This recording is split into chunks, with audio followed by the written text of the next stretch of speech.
and welcome to the session on Carl Jung's analytic theory.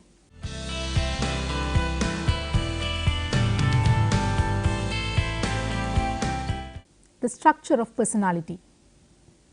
For 60 years, Carl Jung devoted himself with great energy and with a singularity of purpose to analyze the far-flung and deep-lying processes of human personality. His writings are voluminous and the extent of his influence is incalculable. He is known not only to psychologists and psychiatrists, but also to the educated people in all walks of life. Considering his structure of personality, the total personality or psyche, as it is called by Jung, consists of a number of differentiated elements by interacting systems. The principal ones are the ego, the personal unconscious and its complexes, and the collective unconscious and its archetypes, the persona, the anima and the animus, and the shadow. In addition to these, there are the attitudes, functions of thinking and the self. Ego. The ego is the conscious mind. It is made up of conscious perceptions, memories, thoughts and feelings. The ego is responsible for one's feelings of identity and continuity. The personal unconscious. It is a region adjoining the ego. It consists of experiences that were once conscious, but that have been repressed, suppressed, forgotten or ignored, and of experiences that were too weak in the first make a conscious impression upon the person. The contents of the personal unconscious are accessible to consciousness, and there is a great flow of two-way traffic between the personal unconscious and the ego. A complex is an organized group or constellation of feelings, thoughts, perceptions and memories that exist in the personal unconscious. The collective or transpersonal unconscious. It is one of the most original and controversial features of Jung's personality theory. It is the storehouse of latent memory traces inherited from one's ancestral past, a past that includes not only the racial history of humans as a separate species, but also their pre-human or animal ancestry as well. The collective unconscious is a psychic residue of human evolutionary development. It is almost entirely detached from anything personal in the life of an individual, and it is seemingly universal. All human beings have more or less the same collective unconscious. Archetypes. The structural components of the collective unconscious are called by various names: archetypes, dominants, primordial images, mythological images and behavior patterns. An archetype is a universal thought form creates images or vision that corresponds in normal waking life to some aspect of the conscious situation. For example, the archetype of the mother produces an image of a mother figure that is then identified with the actual mother. In other words, the baby inherits a performed conception of a generic mother that determines in part how the baby will perceive its mother. The archetype is a permanent deposit in the mind of an experience that has been constantly repeated for many generations. For instance, countless generations have seen the sun make its daily excursion from one horizon to the other. The repetition of this impressive experience eventually became fixed in the collective unconscious as an archetype of sun god, the powerful, dominating, light-giving, heavenly body that humans defied and worshipped. Archetypes function as highly charged autonomous centers of energy that tend to produce in each generation the repetition and elaborations of these same experiences. Archetypes are not necessarily isolated from one another in the collective unconscious. They interpenetrate and interfuse with one another. Myths, dreams, visions, rituals, neurotic and psychotic symptoms and works of art contain a great deal of archetypal materials and constitute the best source of knowledge regarding archetypes. There are presumed to be many archetypes in the collective unconscious. Some of the ones that have been identified are archetypes of birth, rebirth, death, power, magic, unity, the hero, the child, God, the demon, the old wise man, the earth mother, and the animal. Although all archetypes may be thought of as autonomous dynamic systems that can become relatively independent of the rest of the personality, some archetypes are treated as separate systems within personality. These are persona, the anima, and the animus and shadow. The persona. The persona is a mask adopted by the person in response to the demands of social conventions and traditions and to his or her own inner archetypal needs. It is a role assigned to one by the society, the part that society expects one to play in life. The persona is a public personality, those aspects one displays to the world or that public opinion fastens on the individual as contrasted with the private personality that exists behind the social facade. The anima and the animus. It is fairly well accepted that a human is essentially a bisexual animal. On a physiological level, the male secretes both male and female sex hormones as does the female. On the psychological level, masculine and feminine characteristics are found in both sexes. Jung ascribed the feminine side of the man's personality and the masculine side of woman's personality to archetypes. The feminine archetype in man is called the anima and the masculine archetype in woman is called the animus. Man apprehends the nature of woman by virtue of his anima and woman apprehends the nature of man by virtue of her animus. The shadow. The shadow archetype consists of the animal instincts that humans inherited in their evolutions from lower forms of life. Consequently, the shadow typifies the animal side of human nature. As an archetype, the shadow is responsible for our conception of original sin. When it is projected outward, it becomes the devil or an enemy. The shadow archetype is also responsible for the appearance in consciousness and behavior of unpleasant and socially reprehensible thoughts, feelings, and actions. Then, these may either be hidden from public view by the persona or repressed into personal unconscious. Thus, the shadow side of personality, which owes its origin to an archetype, permeates the private aspects of the ego and a large part of the content of the personal unconscious as well. The shadow, with vital and passionate animal instincts, gives a full-bodied or three-dimensional quality to the personality. It helps to round out the whole person.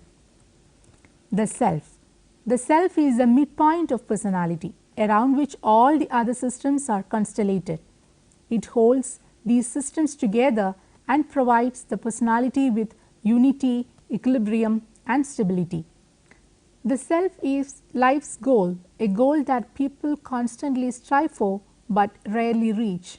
Like all archetypes, it motivates human behavior and causes one to search for wholeness, especially through the avenues provided by religion. Before a self can emerge, it is necessary for the various components of the personality to become fully developed and individuated.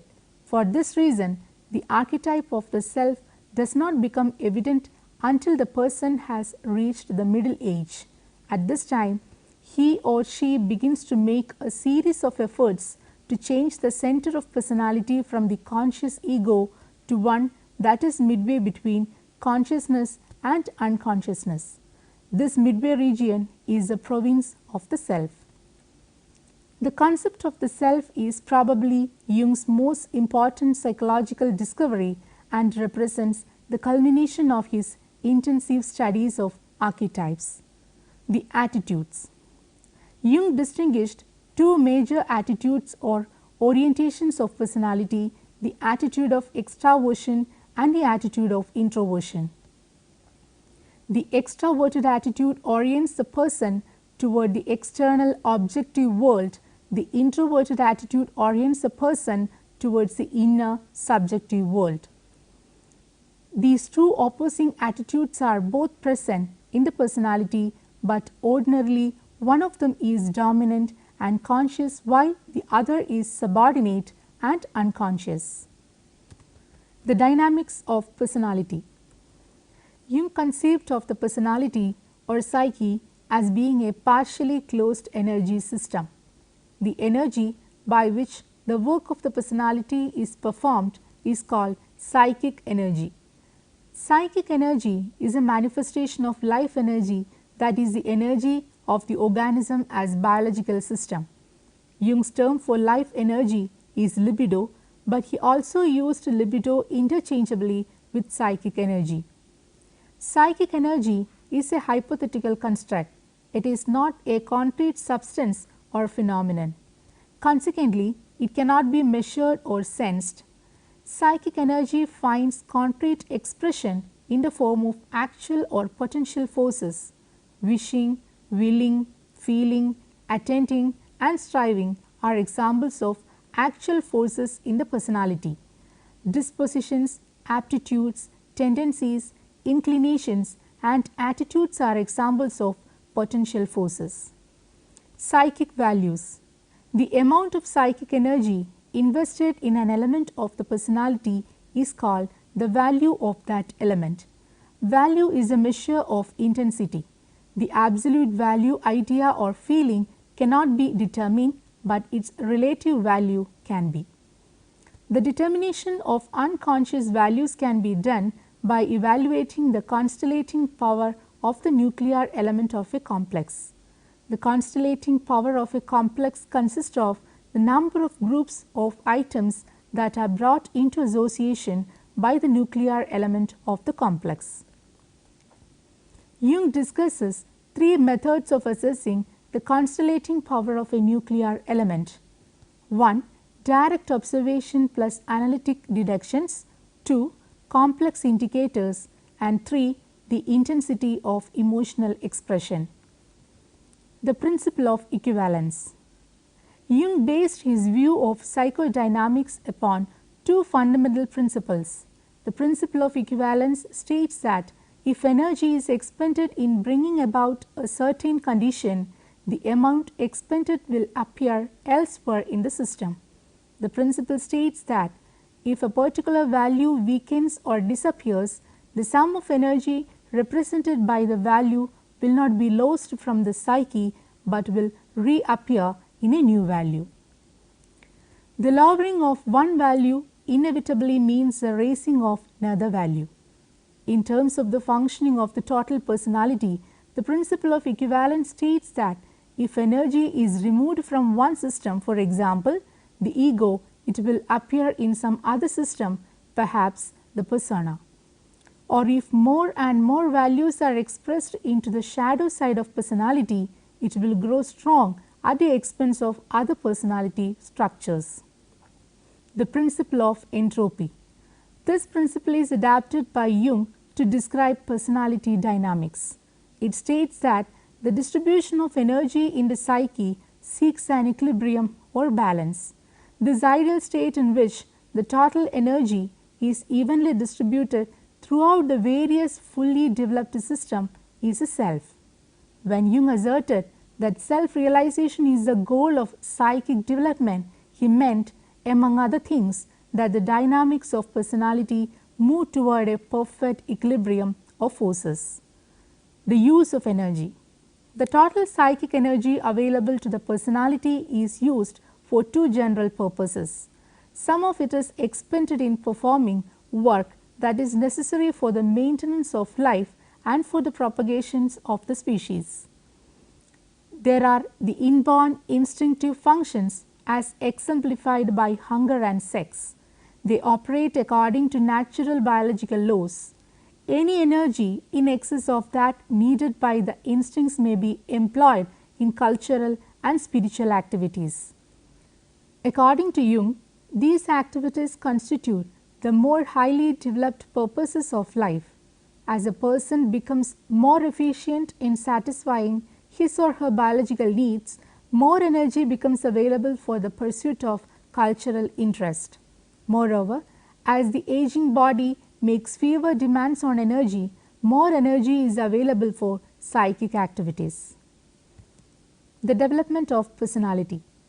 The most salient feature of Jung's theory of personality is the emphasis that he placed upon the forward-going character of personality development. Jung believed that humans are constantly progressing or attempting to progress from a less complete stage of development to a more complete one.